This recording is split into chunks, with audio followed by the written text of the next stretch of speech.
Hey guys, എന്തൊക്കെയുണ്ട് വിശേഷം? അപ്പോൾ നിങ്ങൾ റീല് കണ്ടിട്ടുണ്ടാവും.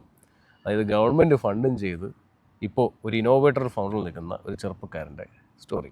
സനിൽ സേവിയർ ബെൽഫാസ്റ്റിലാണ്, നോർത്തേൺ അയർലൻഡ്, അൾസ്റ്റർ യൂണിവേഴ്സിറ്റിയിലാണ് പഠിക്കാൻ വന്നിരിക്കുന്നത്. അപ്പോൾ ഇങ്ങനെയുള്ള സക്സസ് സ്റ്റോറീസ് പണ്ട് തൊട്ടേ നമ്മുടെ ചാനലിൽ ഒരുപാട് കൊണ്ടുവന്നിട്ടുണ്ട്. അപ്പോൾ ഈ അടുത്തൊരു സക്സസ് സ്റ്റോറി ഇത് എന്തിനാണ് കൊണ്ടുവരുന്നത് എല്ലാവർക്കും അറിയാമല്ലോ. ഇതൊക്കെ കണ്ടിട്ട് നിങ്ങൾക്കൊരു പ്രചോദനം. ഇങ്ങനെയും ചില വഴികളുണ്ട്. ഇവിടെ ഒരുപാട് പേര് മലയാളികൾ, നമുക്കറിയാവുന്ന ഒരുപാട് മലയാളികൾ ഇതേപോലെ ഇന്നോവേറ്റർ ഫൗണ്ടറിലും ഇതേപോലെ വിസയൊക്കെ എടുത്തിട്ട്, അതായത് വളരെ വളരെ യൂണീക്കായിട്ടുള്ള ബിസിനസ് ഐഡിയാസ് ഇവിടെ ഗവൺമെൻറ് സബ്മിറ്റ് ചെയ്യുമ്പോൾ നമുക്ക് ഇന്നോവേറ്റർ ഫൗണ്ടർ കിട്ടും. അപ്പോൾ കുറേ കാര്യങ്ങൾ നമുക്ക് പറഞ്ഞും മനസ്സിലാക്കി തരാൻ സനിൽ സേവിയർ നമ്മുടെ കൂടെയുണ്ട്. അപ്പോൾ ഇതാണ് നമ്മുടെ സനിൽ സേവിയർ. അൾസ്റ്റർ യൂണിവേഴ്സിറ്റിയിൽ പഠിക്കാൻ വന്നതാണ്. ഇപ്പോൾ ഇന്നോവേറ്റർ ഫൗണ്ടർ വിസയിലാണ് നിൽക്കുന്നത്, അല്ലേ? അതും ഗവൺമെൻറ് 15,000 പൗണ്ട് ഗ്രാൻഡും കൊടുത്തിട്ടുണ്ട്, അല്ലേ? ഇൻവെസ്റ്റ് ആണോ അതോ ഗ്രാൻഡ് ഫണ്ടിങ് ആണ്? കൂടുതൽ അറിയണ്ടേ? നിങ്ങൾക്കും കിട്ടും, നിങ്ങൾക്കും ഉണ്ട് തല. അപ്പോൾ നിങ്ങൾക്കും കിട്ടും. Sanil Xavier bro, welcome to you dreams.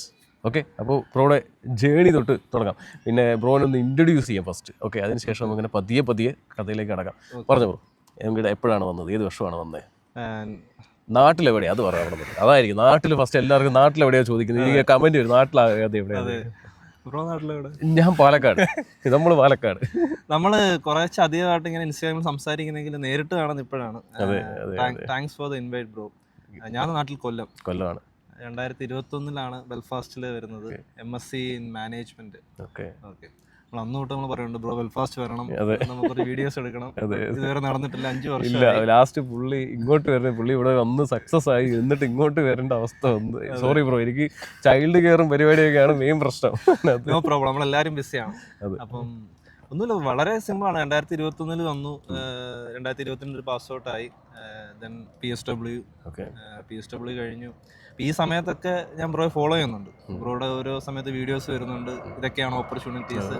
അപ്പം അങ്ങനെ PSW കഴിഞ്ഞ് സബ്വേയിൽ സ്റ്റോർ മാനേജറായിട്ട് സ്കിൽഡ് വർക്കർ വിസ കിട്ടി. അപ്പം നിലവിൽ സ്കിൽഡ് വർക്കർ വിസയിലായിരുന്നു. കഴിഞ്ഞ വർഷമാണ് ഇങ്ങനെ ഒരു ബിസിനസ് ഐഡിയ പ്ലാൻ ചെയ്തു. ഒരുപാട് ഐഡിയാസ് ആലോചിച്ചു. പിന്നെ ഇതുപോലെ ഗ്രാൻഡ് ഓപ്പർച്യൂണിറ്റി സ്റ്റാർട്ടപ്പ് എന്താണ് മനസ്സിലാക്കി അപ്ലൈ ചെയ്തു. അങ്ങനെയാണ് ഗവൺമെൻറ് ഗ്രാൻഡ് കിട്ടി. അപ്പോൾ ഗ്രാൻഡ് കിട്ടിയതിന് ശേഷമാണ് ഇപ്പം ഇന്നോവേറ്റർ ഫൗണ്ടർ വിസയ്ക്ക് അപ്ലൈ ചെയ്തു. വിസ കിട്ടി. ഇപ്പം സബ്വേയിൽ നോട്ടീസ് പീരീഡ് കൊടുത്തു. 2 ആഴ്ച മുന്നേ സബ്വേയിൽ നിന്ന് ഇറങ്ങി. ഇപ്പം നിലവിൽ ഇന്നോവേറ്റർ ഫൗണ്ടർ വിസയാണ്. സബ്വേയിൽ ട്രൈ ചെയ്ത് കിട്ടി, അല്ലേ? സബ്വേയിൽ സ്കിൽഡ് വർക്കർ വിസയിലായിരുന്നു. അവിടെ നിന്ന് ആണ് ഇപ്പോൾ ഇന്നോവേറ്റർ ഫൗണ്ടറിലേക്ക് മാറിയത്. കണ്ടിന്യൂ ചെയ്തത്. അതാണ് സോഫാർ ജേണി. ഏത് വർഷം ഇവിടെ വന്ന്? 2021 അല്ലേ? MSc management course. പൊതുവേ ഞാൻ മാനേജ്മെന്റ് കോഴ്സ് എടുത്ത് വരുമ്പോൾ നിരുത്സാഹപ്പെടുത്താറാണ് പതിവ്. കാരണം വെച്ചാൽ വേറൊന്നും കൊണ്ടല്ല, ഞാൻ എൻ്റെ ചാനലിൽ കൂടുതലായിട്ടും ഓപ്പർച്യൂണിറ്റീസ് ഉള്ള കോഴ്സ്, ഇല്ലാത്ത കോഴ്സ് എന്നൊക്കെ പറഞ്ഞ് ഒരുപാട് വീഡിയോ ചെയ്തിട്ടുണ്ട് അതിനകത്തേക്ക്. അപ്പോൾ കാരണം വെച്ചാൽ മാനേജ്മെൻറ്റ് ഓപ്പർച്യൂണിറ്റി ഇല്ലാഞ്ഞിട്ടല്ല കേട്ടോ, പക്ഷേ ഒരുപാട് കോമ്പറ്റീഷനാണ് അതിനകത്തേക്ക്. ഒരു മിഡിൽ എന്താ പറയുക, ഒരു ആവറേജ് വലിയ മിഡിൽ, അതിൻ്റെ താഴെ ബിലോ ആവറേജ് സ്റ്റുഡൻസിന് ഇവിടെ വന്നിട്ട് നമുക്കൊരു കോഴ്സ് എടുത്ത് കിട്ടുക എന്ന് പറയുമ്പോൾ, ജോലി കിട്ടുക എന്ന് പറയുമ്പോൾ, അതായത് നല്ലൊരു ഫേമിൽ കിട്ടുക എന്ന് പറയുമ്പോൾ പാടായതുകൊണ്ടാണ് നമ്മൾ അങ്ങനെ ഒരു തരംതിരിവ് പറഞ്ഞത്. കാരണം യൂറോപ്പിൻ്റെ എസ്പെഷ്യലി അത് അങ്ങനെ ഒരു സിറ്റുവേഷൻ അറിയാവുന്നതുകൊണ്ടാണ്.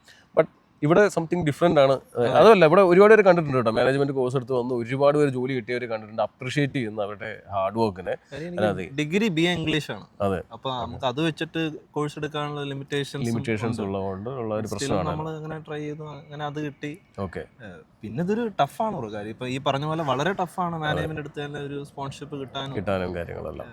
പിന്നെ നേരത്തെ നമ്മൾ സംസാരിച്ച പോലെ ബ്രോയുടെ ഓരോ വീഡിയോസ് കാണുമ്പോൾ നമ്മൾ ട്രൈ ചെയ്യുന്നു, ട്രൈ ചെയ്തു.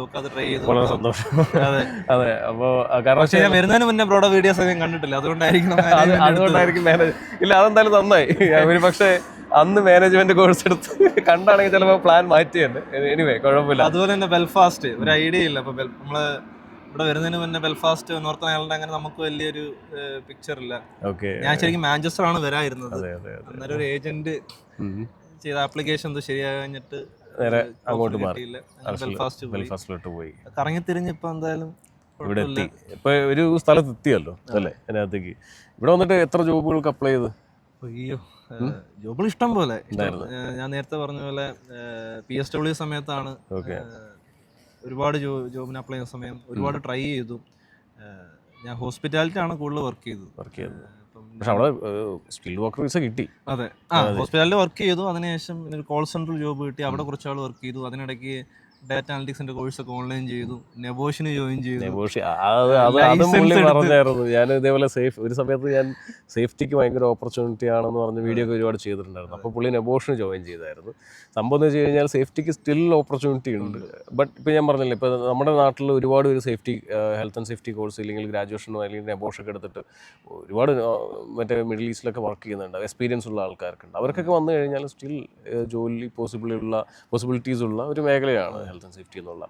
ഓക്കെ, അപ്പോൾ ഇവരോടെ ജേണി അവിടം വരെ എത്തി. ഹോസ്പിറ്റാലിൽ ഇടയ്ക്ക് കോൾ സെന്ററിൽ വർക്ക് ചെയ്തു. അപ്പോൾ അവിടെ ആയിരുന്നപ്പോൾ അവർ ഇപ്പോൾ ഡാറ്റ അനലിറ്റിക്സ് അവർ ഹെൽപ്പ് ചെയ്യുന്നുണ്ടായിരുന്നു.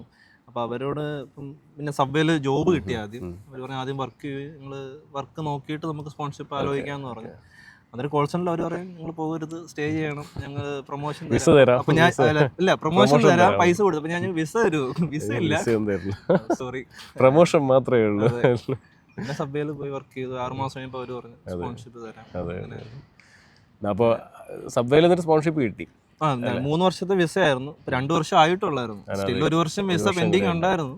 അതിനിടയിൽ ഇന്നോവേറ്റർ ഫൗണ്ടറിൽ കിട്ടി. അപ്പോൾ അത് കിട്ടി. കാര്യം ഗ്രാൻഡ് കിട്ടി. അപ്പോൾ അതൊരു ട്രാക്ഷൻ ആയി. അപ്പം ഗ്രാൻഡ് ഇപ്പം ഗവൺമെന്റ് ഗ്രാൻഡ് കിട്ടിക്കഴിഞ്ഞാൽ നമുക്ക് കമ്പനി രജിസ്റ്റർ ചെയ്യണം, എന്നാലും ഗ്രാൻഡ് ഫണ്ട് നമുക്ക് എടുക്കാൻ പറ്റുള്ളൂ. അപ്പം അന്നേരം നോക്കിയപ്പോൾ എങ്ങനെ ചെയ്യാം. അപ്പോൾ ഇന്നോവേറ്റർ ഫൗണ്ട് വിസ എടുത്താലാണ് നമ്മുടെ പേരിൽ കമ്പനി രജിസ്റ്റർ ചെയ്യാൻ പറ്റി ഫണ്ട് എടുക്കുന്നത്. സഭയിൽ നിന്ന് അവർ ചോദിക്കുന്നുണ്ട്, ഒരു 5 വർഷം കഴിഞ്ഞ് പോയാൽ പോരെ. അല്ല, ഭാഗ്യം എന്ന് പറഞ്ഞ സാധനം എപ്പോഴും ചിലപ്പോൾ വന്നൊന്നും വരില്ല അതിനകത്തേക്ക്. ഓക്കെ, ഇതിൽ എങ്ങനെയാണ് ഈ ബിസിനസ് തുടങ്ങാനുള്ളൊരു മൂഡ് വന്നത്? ശരിക്കും ലാസ്റ്റ് ഇയർ ഇങ്ങനെ നമുക്ക് സ്വന്തമായിട്ട് എന്തെങ്കിലും ചെയ്യണമെന്ന് ആഗ്രഹമുണ്ട്. ബട്ട് അന്നിപ്പോൾ സ്റ്റാർട്ടപ്പ് ചെയ്യണമെന്നോ IT കമ്പനി തുടങ്ങണമെന്നോ ആഗ്രഹമില്ല. ബട്ട് എന്തെങ്കിലും സ്വന്തമായിട്ട് ചെയ്യണം. അപ്പോൾ ഒരുപാട് ഐഡിയാസ് ആലോചിക്കുന്നുണ്ട്. അപ്പോൾ ടെക്ക് ആലോചിച്ചപ്പോൾ നമുക്ക് ഐഡിയ ഉണ്ടെങ്കിൽ ഡെവലപ്പ് ചെയ്ത് ബാക്ക്ഗ്രൗണ്ട് ഉണ്ടായിരുന്നു. ടെക്ക് ഇഷ്ടമാണ്, പണ്ട് തൊട്ട് ടെക്കിനോട് താല്പര്യമുണ്ട്. പക്ഷേ ടെക്കിൽ ക്വാളിഫിക്കേഷൻ ഒന്നും ഇല്ല. ഇപ്പൊ ടെക്കിൽ ജോലി ചെയ്യണമെന്നൊക്കെ ഉണ്ട്. പക്ഷെ നമുക്ക് ക്വാളിഫിക്കേഷൻ ഇല്ലാത്തതുകൊണ്ട് ടെക്കിൽ അങ്ങനെ ജോബ് കിട്ടാൻ പാടായിരുന്നു. അപ്പൊ സ്വന്തമായിട്ടൊരു ടെക് കമ്പനി തുടങ്ങാം. എന്റെ അതേ മൈൻഡ് സെറ്റ്. നമുക്ക് എന്നാ പരിപാടി കിട്ടാൻ വഴിയില്ല. അപ്പൊ അന്ന് ആ കമ്പനി നമുക്ക് അങ്ങോട്ട് തുടങ്ങാം, പണി അറിയുന്ന 4 പേര് വെക്കാം. നമ്മള് ചുമ്മാ ചില ജോബിനൊക്കെ അപ്ലൈ ചെയ്യാൻ ക്വാളിഫിക്കേഷൻ ഇല്ല. എന്നാ ശരി, നമ്മൾ തുടങ്ങിയിട്ട് നമ്മൾ 4 പേര് ക്വാളിഫിക്കേഷൻ ഉള്ളവരെ വെക്കാം. അപ്പൊ അങ്ങനെയാണ് എന്താണ് സ്റ്റാർട്ടപ്പ്, എങ്ങനെയാണ് ടെക് കമ്പനി എങ്ങനെ വർക്ക് ചെയ്യുന്നതിനെ പറ്റി മനസ്സിലാക്കുന്നു. ഇതുപോലെ ഓപ്പർച്യൂണിറ്റി ഞാൻ മനസ്സിലാക്കിയ UK നമുക്ക് ഒരുപാട് കാര്യങ്ങൾ ഓൺലൈനിൽ തന്നെ മനസ്സിലാക്കാം. ഓപ്പർച്യൂണിറ്റികൾ. അപ്പോൾ ആ സമയത്താണ് AI വരുന്നത്, ChatGPT വരുന്നത്. അപ്പോൾ ടൂളുകൾ ഉപയോഗിച്ച് നമുക്ക് റിസർച്ച് കുറച്ചുകൂടെ എളുപ്പമാകും. അത് മനസ്സിലാക്കി. ഇപ്പോൾ ഈ ഗ്രാൻഡ് തന്നെ 3ാമത്തെ പ്രാവശ്യം അപ്ലൈ ചെയ്തിട്ടാണ് ഗ്രാൻഡ് കിട്ടുന്നത്. അതൊരു ഓൺലൈൻ ആപ്ലിക്കേഷൻ ഉണ്ട്. അത് കഴിഞ്ഞ് ഇന്റർവ്യൂ ഉണ്ട്, നമ്മൾ പിച്ച് ചെയ്യണം 10 മിനിറ്റ്, Q&A ഉണ്ട്. ഇതെല്ലാം കഴിഞ്ഞിട്ടാണ് അതിലേക്ക് വരാം. കാരണം വെച്ചാൽ ഈ ഗ്രാൻഡ് കിട്ടിയെന്ന് പറയുമ്പോൾ ഇനിയിപ്പോൾ ഒരുപാട് ചെറുപ്പക്കാർ ഗ്രാൻഡ് അപ്ലൈ ചെയ്യാനായിട്ട് നിൽക്കും. കിട്ടിയിട്ട് ഫസ്റ്റ് എൻ്റെ പോകുമ്പോൾ റിജക്ഷൻ 3 പ്രാവശ്യം റിജക്ഷൻ, 3ാമത്തെ പ്രാവശ്യം 2 പ്രാവശ്യം റിജക്ഷൻ കിട്ടിയിട്ടാണ് ഇത് സക്സസ് ആയിരിക്കുന്നത്. അപ്പോൾ അതുകൊണ്ട് തന്നെ വേറെ അപ്ലൈ ചെയ്തൊന്നും കിട്ടിയിട്ടില്ല. അപ്പോൾ ഈ ഗ്രാൻഡിൻ്റെ പുറകിൽ വലിയ സ്റ്റോറി ഉണ്ട് ഇതിനകത്തേക്ക്. ഓക്കെ, ഈ ഗ്രാൻഡ് അപ്ലൈ ചെയ്യുമ്പോൾ എത്ര ഇൻ്റർവ്യൂസ് ഉണ്ട് ബ്രോ? ഞാൻ സ്പെസിഫിക്കലി അപ്ലൈ ചെയ്ത ഗ്രാൻഡ് അതിപ്പം നോർത്ത് അയർലൻഡ് ബേസ് ചെയ്ത് അവിടുത്തെ കമ്പനീസ് അല്ലെങ്കിൽ ഐഡിയാസിന് വേണ്ടിയുള്ള ഗ്രാൻഡാണ്. അപ്പോൾ അത് ഇൻവെസ്റ്റ് NI എന്ന് പറഞ്ഞിട്ട് അവിടുത്തെ ഗവൺമെന്റ് ബോഡിയാണ് അത് ഫണ്ട് ചെയ്യുന്നത്. അപ്പം ആദ്യം ഓൺലൈൻ ആപ്ലിക്കേഷൻ ആണ്. എന്താണ് ഐഡിയ, ലൈക്ക് നമുക്ക് ഐഡിയ മതി, ഐഡിയ വെച്ചിട്ടാണ് അപ്ലൈ ചെയ്യുന്നത്. പിന്നെ നമ്മൾ കുറച്ചൊക്കെ റിസർച്ച് നമ്മൾ നടത്തും. ഇപ്പം സർവേ ആകാം, അതുപോലെ ഡീറ്റെയിൽസ്. ഓൺലൈൻ ആപ്ലിക്കേഷൻ ആണ്. അത് കഴിഞ്ഞ് ഓൺലൈൻ സൂം വഴി നമ്മൾ 10 മിനിറ്റ് പിച്ച് ചെയ്യണം. എന്താണ് നമ്മൾ ഐഡിയ, എന്ത് പ്രോബ്ലം നമ്മൾ സോൾവ് ചെയ്യുന്നത്, നമ്മുടെ ടീം എന്താണ്. അതിനുശേഷം ഒരു 10 മിനിറ്റ് Q&A ഉണ്ടാവും. അവർ കുറേ ചോദ്യങ്ങൾ ചോദിക്കും, സ്റ്റാർട്ടപ്പുമായിട്ട് ബന്ധപ്പെട്ട കാര്യങ്ങൾ. അത് കഴിഞ്ഞ് അനൗൺസ് ചെയ്യും, ലൈക്ക് ഗ്രാൻഡ് എത്ര പേർക്ക്. എത്ര രൂപ കിട്ടി? 15,000 പൗണ്ടാണ് ഗ്രാൻഡ്. തിരിച്ചടക്കണം. ഗ്രാൻഡ് ആയതുകൊണ്ട് തന്നെ എക്വിറ്റി ഫ്രീ ആണ്, തിരിച്ചടക്കേണ്ട. അതാണ് ഗ്രാൻഡിന്റെ ഒരു ഗുണം. അപ്പോൾ ഗ്രാൻഡ് കിട്ടിയിട്ടാണോ ഇന്നോവേറ്റർ ഫൗണ്ടർ കിട്ടുന്നത്? യെസ്. ഇപ്പം ഇന്നോവേറ്റർ ഫൗണ്ടർ വിസ ഞാൻ കഴിഞ്ഞ വർഷം തൊട്ട് ഇങ്ങനെ ആലോചിക്കുന്നുണ്ട്, എങ്ങനെ ഇന്നോവേറ്റർ ഫൗണ്ടർ വിസ ചെയ്യാന്നുള്ളത്. ഒരുപാട് പേര് ആലോചിക്കുന്നുണ്ട് ബ്രോ. ഇപ്പോൾ ഈ അടുത്ത് ഭയങ്കര ട്രെൻഡും കൂടി ഇന്നോവേറ്റർ ഫൗണ്ടർ എന്ന് പറഞ്ഞിട്ട് ഒരുപാട് ഏജൻസീസ് ഇറങ്ങിയിട്ടുണ്ട്. അല്ല, അങ്ങനെ കുറെ, അത് നമുക്കും പ്രശ്നമാണ്. ജെന്യുവൻ ആയിട്ട് ആപ്ലിക്കേഷൻ പോകുമ്പോൾ ഒരുപാട് ചെക്കിങ് വരുന്നത് ഫേക്ക് ഉള്ളതുകൊണ്ടാണ്. അപ്പോൾ കഴിഞ്ഞ വർഷം ഇന്നോവേറ്റർ ഫൗണ്ടർ വിസ ആലോചിക്കുമ്പോഴും നമ്മളിങ്ങനെ ആലോചിക്കും എങ്ങനെയാണ് അപ്ലൈ ചെയ്യാൻ പറ്റുന്നത്. അപ്പോൾ ഗ്രാൻഡിൻ്റെ ഒരു ഗുണമെന്ന് പറഞ്ഞാൽ ഇത് ജസ്റ്റ് ഒരു ഐഡിയ അല്ല, നമ്മളൊരു തേർഡ് പേഴ്സൺ ഐഡിയ വാലിഡേറ്റ് ചെയ്യണം. അപ്പം അത് ഗ്രാൻഡിന് ആപ്ലിക്കേഷൻ ചെയ്യുന്ന സമയത്ത് അല്ല വിസ ആപ്ലിക്കേഷൻ ചെയ്യുന്ന സമയത്ത് ഗ്രാൻഡ് കിട്ടിയതുകൊണ്ട് അതിനൊരു മെറിറ്റ് ഉണ്ടാവും. കാര്യം ഓൾറെഡി ഒരു പ്രൂഫാണ്, ഗവൺമെൻറ് ബാക്ക്ഡ് ആണ്, ജസ്റ്റ് ഒരു ഐഡിയ അല്ല. അപ്പോൾ നമ്മൾ ഓൺ ഫണ്ട് വെച്ച് ചെയ്യുന്നതിനേക്കാളും ഗ്രാൻഡ് ഫണ്ട് വരുമ്പോൾ. എത്ര സമയം പിടിച്ചു ഇന്നോവേറ്റർ ഫൗണ്ടർ അപ്ലൈ ചെയ്യാനായിട്ട്? ഞാൻ കുറച്ച് ഫാസ്റ്റ് ആയിട്ടാണ് കാര്യങ്ങൾ ഗ്രാൻഡ് കിട്ടിയല്ലോ. ഗ്രാൻഡ് കിട്ടി. അപ്പം ഈ പറഞ്ഞ പോലെ ഗ്രാൻഡ് കിട്ടി കഴിഞ്ഞ് നെക്സ്റ്റ് പ്രോസസ്സ് എന്ന് പറയുന്നത് കമ്പനി രജിസ്റ്റർ ചെയ്യണം. അപ്പം വിസ മാറിയാലാണ് നമുക്ക് കമ്പനി രജിസ്റ്റർ ചെയ്യാൻ പറ്റുന്നത്. കമ്പനി രജിസ്റ്റർ ചെയ്യാൻ മാത്രമാണ് ഫണ്ട് എടുക്കാൻ പറ്റുന്നത്. അപ്പം ഞാൻ കുറച്ച് ഫാസ്റ്റ് ആയിട്ടാണ് കാര്യങ്ങൾ ചെയ്തത്. ലൈക്ക് വിത്തിൻ ഒരു കപ്പിൾ ഓഫ് വീക്സിൽ എല്ലാ പ്രോസസ്സും ചെയ്തു. അല്ല, ഇപ്പോൾ ഞാൻ നോർമലി ഇപ്പോൾ ഇവിടെ ഇപ്പം ഏറ്റവും ഞാൻ ഇവിടെ കണ്ടു വെച്ചാൽ നമ്മുടെ നാട്ടിൽ നിന്ന് ഇന്നോവേറ്റർ ഫൗണ്ടറിൽ ഇങ്ങോട്ട് കയറി വന്നിട്ടുള്ള ആളുകളുണ്ട്. അപ്പോൾ സംഭവം വെച്ചാൽ ഞാൻ ഇവിടെയുള്ള സ്റ്റുഡൻസ് കുറേ ഐഡിയാസ് ഉണ്ട് ബ്രോ. പക്ഷേ എന്നെ ഒരുപാട് ഒരു 1-to-1 കൺസൾട്ടേഷനിൽ വിളിക്കുന്നുണ്ട്. വിളിച്ചിട്ട് അവരുടെ ഐഡിയാസ് വർക്ക് ആവുമോ എന്ന് ചോദിക്കാൻ വേണ്ടിയിട്ടാണ് വിളിക്കുന്നത്. അതിനകത്ത് ഞാൻ പറഞ്ഞു ഒരു 100 പേര് വന്നിട്ടുണ്ടെങ്കിൽ എനിക്കൊന്നൊരു 5-10 പേരുടെ ഐഡിയാസ് ആണ് എനിക്ക് യൂണിക്കായിട്ട് തോന്നിയിട്ടുള്ളത് അതിനകത്തേക്ക്. ഇത് ശരിക്കും പറഞ്ഞാൽ ഇവിടെ ഒരുപാട് കമ്പനീസ് ഏജൻസീസ് ചെയ്തു കൊടുക്കുന്നുണ്ട്. ഈ ഐഡിയാസ് ഒക്കെ വാലിഡ് ആണോ അല്ലേ എന്നുള്ളതിനൊക്കെ ഭയങ്കര വലിയ ചാർജ് മേടിച്ചിട്ടാണ് ചെയ്തു കൊടുക്കുന്നത്. അതിനകത്ത് നിങ്ങൾക്ക് ഞാൻ പറഞ്ഞു ഇവിടെ മലയാളികൾക്ക് ഒരുപാട് പേരുണ്ട്, നല്ല ബ്രില്യൻ്റ് ആയിട്ടുള്ള ഐഡിയാസ് ഉള്ള ആളുകളുണ്ട്. മസ്റ്റ് ആയിട്ട് ട്രൈ ചെയ്ത് നോക്കുക ഇന്നോവേറ്റർ ഫൗണ്ടർ. ഇതൊരു പ്രോസസ്സാണ് ബ്രോ. കാര്യം ഞാൻ ഒരു വർഷം മുന്നേ ഇങ്ങനെ ആലോചിച്ചപ്പം നമുക്കൊരു ഐഡിയാസ് ഉണ്ട്. അപ്പോൾ ഈ പറഞ്ഞ പോലെ നമ്മൾ ഓരോരുത്തരെ കോൺടാക്ട് ചെയ്യുമ്പോൾ അവർ പറയും ഞങ്ങൾക്ക് ഇത്ര പൈസ നിങ്ങൾ ഐഡിയ റെഡിയാക്കി തരാം, അങ്ങനെ പറയും. ശരിക്കും അതല്ല കാര്യം. ഒബ്വിയസ്ലി നമുക്ക് വിസ വേണം. വിസയേക്കാൾ ഉപരി നമുക്കൊരു കമ്പനി നമുക്ക് വേണം. ഒരു ഐഡിയ എടുത്തു കഴിഞ്ഞാൽ ഇപ്പൊ ഐഡിയ ഇപ്പോൾ ആർക്കുണ്ടാവും. അപ്പൊ ഐഡിയ ഒന്ന് വാലിഡേറ്റ് ചെയ്യുക. ഇപ്പൊ ആരോടും സംസാരിക്കും. ഇപ്പൊ എന്റെ ഇനിഷ്യൽ ഐഡിയ അല്ല എന്റെ ഇപ്പോഴത്തെ ഐഡിയ, അത് ചേഞ്ച് ചെയ്ത് കുറച്ച് മാറി. അപ്പൊ ഇത് സംഭവിക്കുന്നത് റിസർച്ച് ചെയ്ത് ആളോട് സംസാരിക്കുക.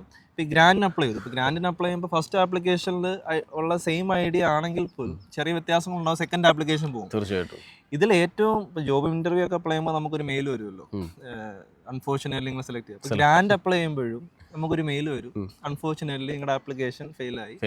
അപ്പൊ അത് ഏറ്റവും താഴെ ഉണ്ടാവും book in for a feedback meeting. അപ്പൊ ഞാൻ അത് ഫീഡ്ബാക്ക് മീറ്റിംഗ് ബുക്ക് ചെയ്തിട്ട് അവരോട് ചോദിക്കും എന്തുകൊണ്ടാണ് ഗ്രാൻഡ് കിട്ടുന്നത്. അപ്പോൾ അവർ കുറേ കാര്യങ്ങൾ പറയും. അപ്പൊ അത് നോട്ട് ചെയ്തിട്ട് നെക്സ്റ്റ് ടൈം അപ്ലൈ ചെയ്യുമ്പോൾ ഈ കാര്യങ്ങൾ ക്ലിയർ ചെയ്തിട്ടായിരിക്കും അപ്ലൈ ചെയ്യുന്നത്. അപ്പോൾ കുറച്ചുകൂടെ ചാൻസ്. വീണ്ടും ഫീഡ്ബാക്ക് മീറ്റിംഗ് ബുക്ക് ചെയ്യും. അപ്പോൾ ഓരോ ഫീഡ്ബാക്ക് എടുത്തിട്ട് അത് വർക്ക് ചെയ്യുക, ഐഡിയ റിഫൈൻ ചെയ്യാൻ. ഈ ഇന്നോവേറ്റർ ഫൗണ്ടറിൽ ഫണ്ട് തരുന്നതിന് മുമ്പ് നിങ്ങൾക്ക് ഗവൺമെന്റ് സൈഡിൽ നിന്ന് എത്ര ഇന്റർവ്യൂസ് ഉണ്ടായിരുന്നു? എൻഡോഴ്സിംഗ് ബോഡിയിൽ നിന്ന് ഒരു ഇന്റർവ്യൂ ഉണ്ടായിരുന്നു. ആപ്ലിക്കേഷൻ തീരുന്നതിന് മുന്നേ ഹോം ഓഫീസിൽ നിന്ന് മെയിൽ വന്നിട്ടുണ്ട്. ഹോം ഓഫീസിൽ നിന്ന് ഇന്റർവ്യൂ വന്നിട്ടില്ല. കേസ് ടു കേസ് വ്യത്യാസം ഉണ്ടാകും. അതെ, ഞാനിപ്പോൾ എൻ്റെ ഒരു സുഹൃത്ത് അപ്ലൈ ചെയ്തിട്ടുണ്ടായിരുന്നു. അവൻ ആക്ച്വലി അവൻ എനിക്കൊന്ന് 3 ഇന്റർവ്യൂ കണ്ടുണ്ടായിരുന്നു. 3 ഇന്റർവ്യൂ ഇൻവെസ്റ്റ്മെന്റ് ബോഡിയുടെ സൈഡിൽ തന്നെ 1-2, പിന്നെ ഹോം ഓഫീസിന്റെ സൈഡിൽ നിന്നൊക്കെ ഇന്റർവ്യൂസ് ഉണ്ടായിരുന്നു. ഞാനിത് പറഞ്ഞത് വേറൊന്നും കൊണ്ടല്ല, ഇവിടെ ഒരുപാട് സ്കാമേഴ്സ് ഇല്ലെങ്കിൽ ഏജൻസീസ് പണ്ട് സ്റ്റുഡൻറ്റ് വിസയുടെ പുറകിലും ഇല്ലെങ്കിൽ കെയർ വിസയുടെ പുറകിലായിരുന്നു സ്കാമേഴ്സ്. ഇപ്പോൾ അതൊക്കെ ഏകദേശം കൊണ്ട് കരയടിഞ്ഞപ്പോൾ ഇപ്പോൾ ഇന്നോവേറ്റർ ഫൗണ്ടറും അതുപോലെ തന്നെ ഗ്ലോബൽ ടാലന്റ് വിസയുടെ പുറകിലാണ് ഇപ്പോൾ സ്കാമേഴ്സ് ഉള്ളത്. അതായത് അപ്ലിക്കേഷൻ ചെയ്ത് കൊടുക്കാം ഇല്ലെങ്കിൽ 100% എടുത്തു കൊടുക്കാം എന്നൊക്കെ 100% വാഗ്ദാനമാണ് അതിനകത്തേക്ക്. ഓക്കെ, അപ്പോൾ പറയാനുള്ളത് വെച്ച് കഴിഞ്ഞാൽ ഈ വാഗ്ദാനങ്ങളിൽ പോയി ചെന്ന് പെട്ടത് നിങ്ങൾക്ക് വല്ല തലയുണ്ടെങ്കിൽ നിങ്ങൾ റിസർച്ച് ചെയ്തിട്ട് നിങ്ങളുടെ ഐഡിയാസ് അതിനകത്തേക്ക് ഓക്കെ ആണോന്ന് ഫസ്റ്റ് കണ്ടുപിടിക്കുക, എന്നിട്ട് ഏജൻസിൻ്റെ അടുത്തേക്ക് പോവുക. അല്ലേ, ഇതൊരു ഈ പറഞ്ഞ പോലെ വിസ ഒരു ഫാക്ടറാണ്. എന്നിരുന്നാൽ പോലും ഐഡിയ ഇപ്പൊ നമുക്കൊരു വാലിഡേഷൻ വേണമല്ലോ. അതെ, നമുക്ക് ആ ഒരു സംഭവം കൊണ്ടുപോയി കഴിഞ്ഞാൽ ഇത് യൂണിക് ആണെന്ന് നമുക്ക് തോന്നണം ഫസ്റ്റ്. അത് ഇത് സംഭവം എന്ന് വെച്ചാൽ ഏജൻസി പറയുക ഇന്ന സാധനം ഇവിടെ ഭയങ്കര യൂണിക്കാ എന്ന് പറഞ്ഞു കഴിഞ്ഞാൽ ഇവര് വിശ്വസിക്കുക അതിനകത്തേക്ക്. കാര്യം 3 വർഷം കഴിഞ്ഞ് ഈ ഐഡിയ സക്സസ്ഫുൾ ആയാലാണല്ലോ നമുക്ക് അടുത്ത സ്റ്റേജിലോട്ട് പോകാൻ പറ്റുള്ളൂ. അതുപോലെ എല്ലാ മാസവും എൻഡോഴ്സ്മെന്റ് റിപ്പോർട്ട് ചെയ്യണം, എന്താണ് പ്രോഗ്രസ്. എല്ലാ വർഷവും നമുക്ക് മീറ്റിംഗ് ഉണ്ട് അവരുമായിട്ട്. കാര്യം നമ്മൾ ബിസിനസ് പ്ലാൻ സബ്മിറ്റ് ചെയ്യുമ്പോൾ ഇതുപോലുള്ള കാര്യങ്ങളാണ്. വിസ തരുന്നതല്ല, എൻഡോഴ്സ്മെന്റ് തരുന്നതല്ല, അതിനിടയിൽ ഇടയ്ക്കിടയ്ക്ക് അവരെ കറക്റ്റായിട്ട് പിടിച്ച് അപ്ഡേറ്റ് ചെയ്തുകൊണ്ടിരിക്കണം. അല്ലേ, എല്ലാ മാസവും റിപ്പോർട്ട് ചെയ്യണം. മാൻഡേറ്ററി ആയിട്ട് എല്ലാ വർഷവും മീറ്റിംഗ് ഉണ്ടാവും. നമ്മൾ സബ്മിറ്റ് ചെയ്യുന്ന പ്ലാൻ അനുസരിച്ചാണോ കാര്യങ്ങൾ പോകുന്നത് എന്ന് അവർ അപ്ഡേറ്റ് ചെയ്യണം. തീർച്ചയായിട്ടും ഓൺഗോയിങ് പ്രോസസ് ആണ്. അതെ. സംഭവം ഇപ്പോൾ എൻ്റെ കയ്യിൽ ഞാൻ പറഞ്ഞില്ല 2-3 ഇന്നോവേറ്റർ ഫൗണ്ടർ ഇല്ലെങ്കിൽ ഇന്നോവേറ്റീവ് ആയിട്ടുള്ള ചില കണ്ടന്റുകളുണ്ട് അതിനകത്ത്. എനിക്കും ഇതേപോലെ ചെയ്യണം എന്നൊക്കെ ഞാൻ പറഞ്ഞു. എൻ്റെ ടൈം ഇപ്പോൾ ഇച്ചിരി ഭയങ്കര ടൈറ്റാണ്, ഷെഡ്യൂൾസ് ഭയങ്കര ടൈറ്റ് ആവുന്നത് എനിക്ക് ചെയ്യാൻ പറ്റുന്നില്ല അതിനകത്ത്. അപ്പോൾ ഞാൻ ഇങ്ങനെ വെയിറ്റ് ചെയ്തിരിക്കുക അതിനകത്തേക്ക്. നമുക്ക് എല്ലാവർക്കും ഉള്ളത് ടൈം പ്രശ്നമാണ് മെയിനായിട്ട് അതിനകത്തേക്ക് ഉള്ളൂ. ഒന്ന് ചൈൽഡ് കെയർ പ്രശ്നം കാര്യങ്ങളൊക്കെ കൂടിയിട്ട്. അപ്പോൾ ഈ സഭയിൽ വർക്ക് ചെയ്യുമ്പോഴേക്കും നമ്മൾ 5 ദിവസം എന്തായാലും ഡ്യൂട്ടി ഉണ്ട്. അതെ, മക്കള് 2 ദിവസം അല്ലെങ്കിൽ ഈവനിങ്സ് ഒക്കെ നമ്മൾ ഐഡിയയുടെ പുറകെ ആയിരിക്കും. അതിൻ്റെ പുറകെ ഇരുന്നിട്ട് ഹാർഡ് വർക്ക് ചെയ്ത് നല്ല രീതിയിൽ. അല്ലേ, ഓക്കെ. ബ്രോയുടെ കമ്പനി എന്തോ അത് പറ. ഓക്കെ, അപ്പോൾ നമ്മൾ എംപ്ലോയി ഫൈനാൻഷ്യൽ വെൽബീയിങ് ആണ് നമ്മുടെ കൺസെപ്റ്റ്. ഇതൊരു ആപ്പാണ്. അപ്പോൾ നമ്മൾ ഇപ്പം എല്ലാ കമ്പനീസിലും അവരുടെ എംപ്ലോയീസിന് ഓരോ സ്റ്റാഫ് ബെനിഫിറ്റ് കൊടുക്കാറുണ്ട്. അപ്പോൾ ഇതൊരു ഫൈനാൻഷ്യൽ വെൽബീയിങ്ങിന് സപ്പോർട്ട് ചെയ്യുന്ന ഒരു സ്റ്റാഫ് ബെനിഫിറ്റ് ആയിട്ട് കമ്പനീസ് അവരുടെ എംപ്ലോയീസിന് പ്രൊവൈഡ് ചെയ്യുന്ന ഒരു കൺസെപ്റ്റാണ്. എന്താണ് അതിൽ നമ്മളിപ്പോൾ എക്സാമ്പിൾ ഇപ്പോൾ നമ്മുടെ എൻ്റെ മൈൻഡിൽ ഇത് പറഞ്ഞപ്പോൾ എനിക്ക് മനസ്സിലായ ഒരു സംഭവം എന്ന് വെച്ച് കഴിഞ്ഞാൽ NHSൻ്റെ ഒക്കെ ഇപ്പോൾ ഒരു ബ്ലൂ കാർഡ് പോലത്തെ ഒരു പരിപാടി ഇല്ലേ, ബ്ലൂ റേറ്റ് കാർഡ് അതേപോലത്തെ വല്ല അതുപോലെ ലൈക്ക് അങ്ങനെ പല ഇപ്പോൾ ചില കോർപ്പറേറ്റിൽ വർക്ക് ചെയ്യുമ്പോൾ അവർ ഇപ്പോൾ പെർക്ക് ബോക്സ് എന്നൊക്കെ പറഞ്ഞിട്ട് ഒരു ഡിസ്കൗണ്ട് കൂപ്പണൊക്കെ കിട്ടുന്ന ഓരോ പ്രോഗ്രാംസ് ഉണ്ട്. അതുപോലെ ചില കമ്പനീസ് ഹെൽത്ത് ഇൻഷുറൻസ് പ്രൊവൈഡ് ചെയ്യും. അപ്പോൾ ജിം മെമ്പർഷിപ്പ് പ്രൊവൈഡ് ചെയ്യും. അങ്ങനെ ഓരോ ബെനിഫിറ്റ് സ്കീമുണ്ട്. ഇവിടെ നമ്മൾ വേറിട്ട് നിൽക്കുന്നത് ഫൈനാൻഷ്യൽ വെൽബീങ്. നമുക്ക് എല്ലാവർക്കും പൈസയാണ് മെയിൻ. പൈസ എങ്ങനെ സേവ് ചെയ്യാം, അല്ലെങ്കിൽ ഇപ്പം AI ഉപയോഗിച്ചിട്ട് നമ്മുടെ എവിടെയാണ് നമ്മൾ കൂടുതൽ പൈസ സ്പെൻഡ് ചെയ്യുന്നത്, നമ്മുടെ മന്ത്ലി സ്പെൻഡ് നോക്കിയിട്ട് എവിടെയാണ് നമുക്ക് സേവ് ചെയ്യാൻ ഒരു സ്കോപ്പ് ഉള്ളത്, അത്തരം കാര്യങ്ങൾ ഈസി ആയിട്ട് കമ്മ്യൂണിക്കേറ്റ് ചെയ്യുക. കഴിഞ്ഞ ദിവസം റീൽ എവിടെയോ കണ്ട പോലെ സേവ് ചെയ്യാനുള്ളത് ഒന്ന് ടെമു എടുത്ത് മാറ്റുക, ആപ്പ് എടുത്ത് മാറ്റുക. കുറച്ച് പുള്ളിയുടെ ആപ്പ് പരിപാടിയൊക്കെ ഇൻസ്റ്റാൾ ചെയ്യണം, ഫസ്റ്റ് തന്നെ നോട്ടിഫിക്കേഷൻ ഈ സാധനങ്ങളൊക്കെ എടുത്തൊന്ന് മാറ്റുക എന്ന് പറഞ്ഞിട്ട് വരും. നിങ്ങൾ ടെമുൽ ഇത്ര പൗണ്ട് സ്പെൻഡ് ചെയ്തു, നിങ്ങൾ കോഫിയിൽ ഇത്ര പൗണ്ട് സ്പെൻഡ് ചെയ്തു. അതുപോലെ സേവിങ്സ് ഇപ്പം നമ്മുടെ നാട്ടിലാണെങ്കിലും നല്ല സേവിങ്സ് റേറ്റ് ഉണ്ട്, 67%. ഇപ്പോൾ UK ഒരു 2 to 3% ഒക്കെ ഉള്ളൂ നമുക്ക് സേവിങ്സ് റേറ്റ് ഭയങ്കര കുറവാണ്. അപ്പം അത്ര മോട്ടിവേറ്റിംഗ് ഒന്നുമല്ല സേവിങ്. അപ്പം നമ്മുടെ വെറൈറ്റി ആയിട്ട് ഗെയിമിഫൈ ചെയ്യുക. ഇപ്പം 100 പൗണ്ട് സേവ് ചെയ്താൽ 3% കിട്ടുമെന്ന് പറയുന്നതിന് പകരം 100 പൗണ്ട് സേവ് ചെയ്താൽ ഒരു 100 പൗണ്ട് വിൻ ചെയ്യാനുള്ള ചാൻസ് ഉണ്ട് എന്ന് പറഞ്ഞിട്ടൊരു പ്രൈസ് ഡ്രോ കൺസെപ്റ്റ് ആണ്. നമ്മൾ B2B SaaS ആണ്. നമ്മളത് ബിസിനസ് ഓണേഴ്സിനാണ് സെല് ചെയ്യുന്നത്. അവരവരുടെ എംപ്ലോയീസിന് ബെനിഫിറ്റ് ആയിട്ട് കൊടുക്കും. നിലവിൽ നമ്മൾ ആപ്പ് റെഡി ആയിക്കൊണ്ടിരിക്കുന്നു, നെക്സ്റ്റ് മന്ത് ലോഞ്ച് ചെയ്യുകയാണ്. ഇപ്പം നമ്മുടെ കമ്മ്യൂണിറ്റിയിലുള്ള ആളുകളും ചെറിയ ബിസിനസ് ഓണേഴ്സ് ഉണ്ടെങ്കിൽ അറ്റ്ലീസ്റ്റ് 10 സ്റ്റാഫുള്ള ബിസിനസ് ഓണേഴ്സ് നമ്മുടെ കമ്മ്യൂണിറ്റിയിലെ ബിസിനസ്സുകൾ വരുന്നത്. ഏകദേശം നമ്മുടെ കമ്മ്യൂണിറ്റിയിൽ ഇപ്പോൾ 2 രീതിയിലാണ്. ഒന്ന് പ്രോപ്പറായിട്ട് ബിസിനസ് ചെയ്യാൻ വേണ്ടി എടുക്കുന്ന, പിന്നെ ബിസിനസ് ചെയ്ത് വിസ എടുക്കാൻ വേണ്ടി എടുക്കുന്ന ആൾക്കാർ. 2 വിഭാഗക്കാരും ഇവിടെ ബിസിനസ് ചെയ്യുന്നുണ്ട്. നമ്മുടെ കമ്മ്യൂണിറ്റിക്കകത്ത് ഒരുപാട് ബിസിനസ്സുകൾ റൺ ചെയ്യുന്നുണ്ട്, ചെറുതും വലുതുമായിട്ട്. ഡെഫിനറ്റ്ലി മാർക്കറ്റ് ചെയ്യണം നമ്മുടെ കമ്മ്യൂണിറ്റിക്ക് ഇടയിൽ. തീർച്ചയായിട്ടും. കാര്യം ഞാനും ഇപ്പം എനിക്കിത് പുതിയതാണ്. നമ്മൾ ഇപ്പോൾ ബിസിനസ് മുമ്പ് ചെയ്തിട്ടില്ല, നമ്മൾ സ്റ്റാർട്ടപ്പ് ആദ്യമായിട്ടാണ് ചെയ്യുന്നത്. പിന്നെ ഇതെല്ലാം പഠിക്കുകയാണ്. എൻ്റെ കയ്യിൽ തന്നെ ഉണ്ട് 2 കമ്പനി ഇതിനകത്ത്. അപ്പോൾ ഞാൻ പറഞ്ഞു അതേപോലെ തന്നെ ഇവിടെ ഓരോരുത്തരുടെ പേരിലും ഇവിടെ പല കമ്പനി ഡിസ്ട്രിബ്യൂഷൻ കമ്പനികളുണ്ട്. അതുപോലെ തന്നെ ഈ പറഞ്ഞ പോലെ ലോജിസ്റ്റിക്സ് ഉണ്ട്. പിന്നെ ഈ പറഞ്ഞ പല പല ഡിഫറെൻറ്റ് ബിസിനസ്സുകൾ ഇവിടെ നിങ്ങൾക്ക് കാണാൻ പറ്റും ഇതിനകത്തേക്ക്. അപ്പോൾ പിന്നെ നമ്മൾ UK വേർഡാണ് ഇപ്പോൾ ഈ പറഞ്ഞ. ഇപ്പം ഞാനിന്ന് ബ്രോഡ് പറഞ്ഞു നമ്മൾ മാഞ്ചസ്റ്റർ വന്ന് ഇതുപോലെ ആളുകളെ പരിചയപ്പെടുന്നു. നാളെ ബർമിംഗ്ഹാം പോകുന്നുണ്ട്, അത് കഴിഞ്ഞ് ലണ്ടനിലൊരു ദിവസമുണ്ട്. അപ്പോൾ ഇങ്ങനെ കണക്ഷൻസ് ക്രിയേറ്റ് ചെയ്യുക എന്നുള്ളതാണ് കാര്യം. ഇപ്പോൾ ബെൽഫാസ്റ്റിൽ അവർ ഫണ്ട് ചെയ്യുമ്പോഴും അവർക്ക് നോർത്തേൺ അയർലൻഡ് ഗവൺമെൻറ് കാണേണ്ടത് NIക്ക് പുറത്ത് ബിസിനസ് ബെൽഫാസ്റ്റിലോട്ട് വരണം. അത് അവരുടെ ഒരു അജണ്ട പോലാണ്. അപ്പോൾ കൂടുതൽ കണക്ഷൻസ് ഉണ്ടാക്കുക. അറ്റ്ലീസ്റ്റ് 10 എംപ്ലോയി ഉള്ള ഏത് ബിസിനസ് ഓണേഴ്സ് ഉണ്ടെങ്കിൽ കണക്ട് ചെയ്യുകയാണെങ്കിൽ നമുക്ക് സംസാരിക്കാം, എങ്ങനെയാണ് ഇത് ആപ്പ് വർക്ക് ആവുന്നത്, എങ്ങനെ ഹെൽപ്പ് ചെയ്യാൻ പറ്റും എന്നുള്ള രീതിയിൽ. തീർച്ചയായിട്ടും. ഇപ്പോൾ എന്തായാലും ഇപ്പോൾ ഇവിടെയുള്ള ഗവൺമെൻറ് ഇൻവെസ്റ്റ് ചെയ്യണമെന്നുണ്ടെങ്കിൽ അതിനൊരു പൊട്ടൻഷ്യൽ അതിനകത്ത് അവർ കണ്ടു കാണും. പിന്നെ തീർച്ചയായിട്ടും ഫർദർ ഇൻവെസ്റ്റ്മെൻറ്റും ഉണ്ട്. ഇപ്പോൾ അവർ പറഞ്ഞ നമ്മളൊരു പ്രൊജക്ട് സബ്മിറ്റ് ആണ് ഗ്രാൻഡ് കിട്ടുന്നത്. ആ പ്രൊജക്ട് കംപ്ലീറ്റ് ചെയ്യുമ്പം നെക്സ്റ്റ് ഒരു 30K നമുക്ക് അപ്ലൈ ചെയ്യാം. അപ്പം അങ്ങനെ ഫർദർ ഇപ്പം ഇവിടെ ഞാൻ മനസ്സിലാക്കുന്ന ഒരു ഓപ്പർച്യൂണിറ്റി ഉണ്ട്. അധികം ആരും സംസാരിച്ച് കേൾക്കുന്നില്ല. സംസാരിച്ച് ബ്രോ ഞാൻ പറഞ്ഞില്ലേ ഇവിടെ ഏറ്റവും കൂടുതൽ ഓപ്പർച്യൂണിറ്റീസിനെ കുറിച്ച് സംസാരിച്ചത് ഞാനായിരിക്കും. ഐ മീൻ സ്റ്റാർട്ടപ്പ് മേഖലയിൽ. അതെ അല്ല ഞാൻ പറഞ്ഞത് കുറച്ചധികം. പക്ഷെ എന്താ പ്രശ്നം എന്ന് വെച്ച് കഴിഞ്ഞാൽ ഈ ഗവൺമെന്റിന്റെ പുതിയ നിയമങ്ങൾ ആണ് ഒരു നമ്മളെ എന്താ പറയാ കഴുത്ത് ഞെരിച്ചുകൊണ്ടിരിക്കുന്നത്. തീർച്ചയായിട്ടും. അതായത് നമുക്ക് ഞാൻ പറഞ്ഞു ഇവിടെ പിള്ളേർക്കാണെങ്കിൽ നിൽക്കാൻ വേണ്ടി ഇവിടെ ഒരുപാട് പേര് പല വഴി നോക്കുന്നുണ്ട് അതിനകത്തേക്ക്. പക്ഷേ ഗവൺമെന്റ് പുതിയ നിയമങ്ങൾ കൊണ്ടുവരുന്നതിലൂടെ ഇവരുടെ കോൺഫിഡൻസ് അവിടെ പോവുക. ഞാനിപ്പോൾ പറഞ്ഞു വരുന്നത് വെച്ച് കഴിഞ്ഞാൽ ഇപ്പോൾ ഈ കറൻ്റ്ലി PSW നിൽക്കുന്നവർ ഒരുപാട് മാസം സമയമുണ്ടെങ്കിൽ, അതായത് തട്ടിക്കൂട്ട് പരിപാടിയല്ല ഞാൻ ഉദ്ദേശിക്കുന്നത്. അതായത് പെട്ടെന്ന് ഒരു റെസ്റ്റോറൻറ്റ് തുടങ്ങി അതിനകത്ത് വിസ എടുക്കാം, അങ്ങനെയുള്ള പരിപാടിയൊക്കെ മറന്നേക്കുക. ഫുഡ് ട്രക്ക് തുടങ്ങി വിസ എടുക്കുക, അങ്ങനെയുള്ള പരിപാടിയൊക്കെ. 1 വർഷം മുന്നേ ഞാൻ ആലോചിച്ചിട്ടുണ്ട് ഫുഡ് ട്രക്ക് തുടങ്ങാം, റെസ്റ്റോറൻറ്റ് തുടങ്ങാം. പക്ഷേ ഇതിലിപ്പോൾ ഒരു പ്രശ്നം എന്താ അറിയോ, നമ്മുടെ ക്യാപിറ്റൽ വേണം. അതെ. ഇപ്പം എന്നെ സംബന്ധിച്ച് ഇപ്പോൾ ഒരു പെട്ടെന്നൊരു കുറച്ച് പൈസ എടുക്കാൻ എൻ്റെ ഇല്ല. അപ്പം നമ്മൾ സ്വാഭാവികമായിട്ട് ആലോചിക്കുന്നില്ല. ഞാൻ അതൊക്കെ തുടങ്ങി എടുക്കാൻ പറ്റുന്ന കാലം ഉണ്ടായിരുന്നു. ഓക്കെ, പക്ഷേ കാലം മാറി. ഓക്കെ, ഇപ്പോഴുള്ള സാഹചര്യത്തിനനുസരിച്ചിട്ടുള്ള അപ്ഡേറ്റഡ് ആയിട്ടുള്ള പുതിയ ഓപ്ഷൻസ് ഫൈൻഡ് ഔട്ട് ചെയ്യുക. ഓപ്ഷൻസ് സ്റ്റിൽ ഇവിടെ ഉണ്ട്, നമ്മളത് ഫൈൻഡ് ഔട്ട് ചെയ്യുക എന്ന് മാത്രമേ ഉള്ളൂ. അപ്പോൾ ഇതിൻ്റെ ഒരു ബ്യൂട്ടി എന്ന് പറയുന്നത് ഇപ്പം എൻ്റെ കയ്യിൽ നിന്ന് നമ്മൾ ഇൻവെസ്റ്റ്മെന്റ് ഇല്ലാണ്ടാണ് നമുക്ക് ഈ ഒരു ഹോൾ പ്രോസസ്. ഞാൻ എൻ്റെ ബഡ്ജറ്റ് എപ്പോഴും ബിസിനസ് പ്ലാൻ എന്ന് വെച്ചാൽ 0 ബഡ്ജറ്റാണ്. ഓക്കെ, ഇവിടെ ഒരുപാട് ഓപ്ഷൻസ് ഉണ്ട് 0 ബഡ്ജറ്റ് പരിപാടി ചെയ്യാനായിട്ട്. അതല്ല, ഇനിയിപ്പോൾ ഒരു 5 to 10, 15 അതിനകത്തൊക്കെ നിർത്തുന്ന തരത്തിലുള്ള പ്രൊജക്ട്സും ഇവിടെ കിട്ടും, ഇഷ്ടംപോലെ കിട്ടും അതിനകത്തേക്ക്. അത് ഫൈൻഡ് ഔട്ട് ചെയ്യാൻ കുറച്ച് സമയം. പിന്നെ ഇന്നോവേറ്റീവ് ഫൗണ്ട് വിസയിൽ ഇപ്പം മിനിമം ഇൻവെസ്റ്റ്മെന്റ് എന്നൊരു കൺസെപ്റ്റ് ഇല്ല. നമ്മൾ കൊടുക്കുന്ന ബിസിനസ് പ്ലാൻ അനുസരിച്ച് നമ്മുടെ ബിസിനസ് ഫസ്റ്റ് ഇയർ റൺ ചെയ്യാൻ എന്താണോ വേണ്ടത് നമ്മൾ പറയുന്നതാണ് അതിൻ്റെ ഇൻവെസ്റ്റ്മെന്റ്. അതെ, ഇപ്പം ഞാനിപ്പോൾ വേറൊരു കുറച്ച് ചോദ്യങ്ങൾ കമൻറ്റ് ബോക്സിൽ വരാൻ പോകുന്ന കാര്യം എന്ന് വെച്ച് കഴിഞ്ഞാൽ, നിങ്ങളീ മോട്ടിവേറ്റ് ചെയ്ത് പിള്ളേർക്ക് കൂടെ ജോലിയില്ല പണിയില്ലാതിരിക്കുക എന്ന് പറയാം. ഞാൻ പറഞ്ഞു വെച്ച് കഴിഞ്ഞാൽ വളരെ ശ്രദ്ധിച്ച് കേൾക്കുക. കാരണം നമ്മൾ മോട്ടിവേറ്റ് ചെയ്യുന്നതല്ല, ഇങ്ങനെയും ഇവിടെ ഓപ്ഷൻസ് ഉണ്ട്, അതിന് കേപ്പബിൾ ആയിട്ടുള്ള ആൾക്കാർ ഒരുപാട് പേര് നമ്മുടെ ഇടയിൽ തന്നെ ജീവിക്കുന്നുണ്ട്. ഇത് അവർക്ക് വേണ്ടിയുള്ള വീഡിയോ ആണ്. ഓക്കെ, അതായത് ഇപ്പോൾ ഈ വിസ നിയമങ്ങൾ കടുപ്പിച്ച സമയത്ത് ഇതൊക്കെ പ്രൊമോട്ട് ചെയ്യണോ എന്ന് ചിന്തിക്കുന്ന ആൾക്കാരുണ്ടാകും. തീർച്ചയായിട്ടും ഇതൊക്കെ പ്രൊമോട്ട് ചെയ്യണം. ഒരുപാട് പേര് ഇതേപോലെ തന്നെ ഇന്നോവേറ്റർ ഫൗണ്ടറിലും ഗ്ലോബൽ ടാലൻറ്റിലും നിൽക്കുന്ന ഒരുപാട് ആളുകളുണ്ട്. അതൊക്കെ നിങ്ങളുടെ മുമ്പിൽ തന്നിരിക്കുന്ന ചെറിയ ഉദാഹരണങ്ങളാണ്. ഓക്കെ, അതല്ലാതെയും പല ഓപ്ഷൻസ് ഇവിടെ നിൽക്കുന്ന ആൾക്കാരുണ്ട്. ഫൈൻഡ് ഔട്ട് ചെയ്യുക, റിസർച്ച് ചെയ്യുക, അതിന് വേണ്ടിയുള്ള പരിപാടികൾ ചെയ്യുക. അല്ലേ, യൂണിവേഴ്സിറ്റിയിൽ കാര്യം ഇപ്പം എനിക്ക് ക്ലോസ്ലി 2 ഫ്രണ്ട്സ് ഉണ്ട് ബെൽഫാസ്റ്റ് ആണ്, മലയാളീസ് ആണ്. അവർ സ്റ്റുഡൻറ് വിസയിൽ നിന്ന് PSW അതിനുശേഷം ഇന്നോവേറ്റീവ് ഫൗണ്ടർ വിസയിൽ വന്നതാണ്. അപ്പോൾ അവർക്കൊക്കെ യൂണിവേഴ്സിറ്റിയിൽ ഓരോ പ്രോഗ്രാം ഉണ്ടാവും ഈ സ്റ്റാർട്ടപ്പിനെയും ഇന്നോവേറ്റീവുള്ള ഐഡിയാസിനെ പ്രൊമോട്ട് ചെയ്യുന്നത്. അപ്പോൾ അതിൽ നിന്ന് ആദ്യം ഫണ്ട് കിട്ടിയിട്ട് പിന്നീട് ഗ്രാൻഡ് കിട്ടുന്നു, അത് യൂസ് ചെയ്തിട്ട്. ഇവിടെ ഞാൻ യൂണിവേഴ്സിറ്റി തന്നെ ഇന്നോവേറ്റർ ഫൗണ്ടറിൽ മറ്റേ എൻഡോസ് ചെയ്തിട്ടുള്ള ഇതുണ്ട് അതിനകത്തേക്ക്. നമുക്കൊരു പയ്യനറിയാം, അവൻ പഠിച്ച യൂണിവേഴ്സിറ്റി തന്നെ ഒരു എയുടെ ഒരു ഇത് പരിപാടി അത് ചെയ്യാൻ വേണ്ടിയിട്ട് അവർ യൂണിവേഴ്സിറ്റി ഫണ്ട് ചെയ്തിരിക്കുന്നത് നമ്മൾ കാണാനായിട്ട് ഇടയായിട്ടുണ്ട്. ഓക്കെ, അപ്പോൾ ഡിപ്പെൻസ് ആണ് ചില പല യൂണിവേഴ്സിറ്റികൾക്കും പല പ്രോഗ്രാമുകളും.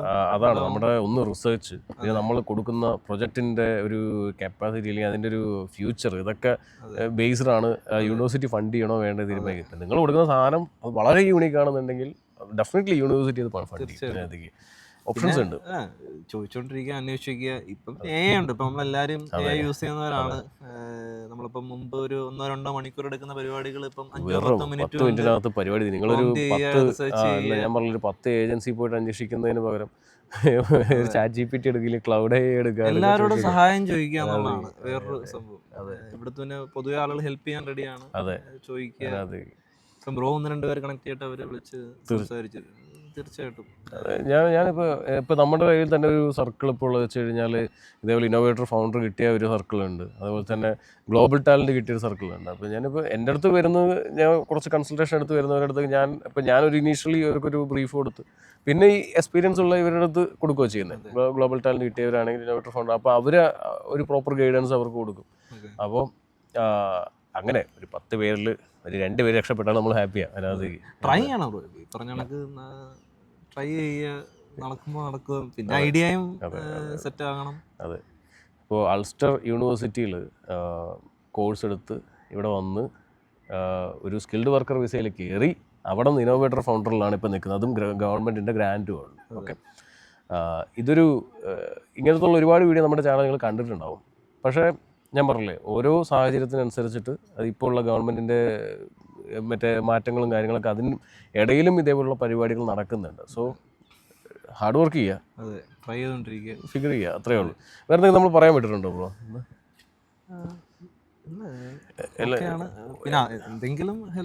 അതെ, തീർച്ചയായിട്ടും ബ്രോനെ കോൺടാക്ട് ചെയ്യാം. അതിനകത്തേക്ക് കോൺടാക്ട് ചെയ്തിട്ട് നിങ്ങൾക്ക് കാര്യങ്ങൾ ക്ലിയർ ചെയ്ത് സംസാരിച്ച് എന്തെങ്കിലുമൊക്കെ ഡൗട്ട്സ് ഉണ്ടെങ്കിൽ ക്ലിയർ ചെയ്യാം. അത് ഇന്നോവേറ്റർ ഫൗണ്ടറിന് തീർച്ചയായിട്ടും ഇവിടെ ഓപ്ഷൻസ് ഉണ്ട്. അപ്പോൾ നാട്ടിൽ നിന്ന് അപ്ലൈ ചെയ്യുന്നവർക്കാണെങ്കിൽ കൂടി ഓപ്ഷൻസ് ഉണ്ട്. പക്ഷേ അപ്ലൈ ചെയ്യുന്നതിന് മുന്നേ കുറച്ച് ടൈം സ്പെൻഡ് ചെയ്യുക, റിസർച്ച് ചെയ്യുക. ഒരിക്കലും ഒരു ഏജൻസിയിൽ പോയിട്ട് ഇത് നല്ലതാണോ എന്ന് നിങ്ങൾ ചോദിക്കരുത്. ഓക്കെ, അപ്പോൾ തന്നെ ഒരു 3 ലക്ഷം രൂപ നിങ്ങളുടെ കയ്യിൽ നിന്ന് മേടിച്ചിട്ട് അത് നല്ലതാണ് എന്ന് അവർ പറയും. അപ്പോൾ അതുകൊണ്ട് തന്നെ അത് ശരിക്കും ചെയ്യരുത്. നാട്ടിൽ നിന്ന് അപ്ലൈ ചെയ്യുമ്പോൾ നമുക്ക് അഡ്വാൻറ്റേജ് ഉണ്ട്. നമ്മൾ ഓൾറെഡി UK ആയതുകൊണ്ട് നമുക്ക് പല കാര്യത്തിലും നമുക്ക് അഡ്വാൻറ്റേജ് ഉണ്ട്. സംസാരിക്കുക, തീർച്ചയായിട്ടും. ഒരു ചെറിയൊരു ഇൻ്റർവ്യൂ, അധികം ലാഗ് അടിപ്പിച്ച് വലിപ്പിക്കുന്നില്ല, കാര്യങ്ങൾ കറക്റ്റായിട്ട് പിടികെട്ടിയെന്ന് വിചാരിക്കുന്നു. അത്രയൊക്കെ ഉള്ളൂ കാര്യങ്ങൾ, അല്ലേ? അതെ, അത്രയേ ഉള്ളൂ. So thank you guys watch ചെയ്തതിൽ. സപ്പോർട്ട് ചെയ്യുക, മാക്സിമം ഷെയർ ചെയ്ത് കൊടുക്കുക എല്ലാവർക്കും കേട്ടോ. ഓക്കെ.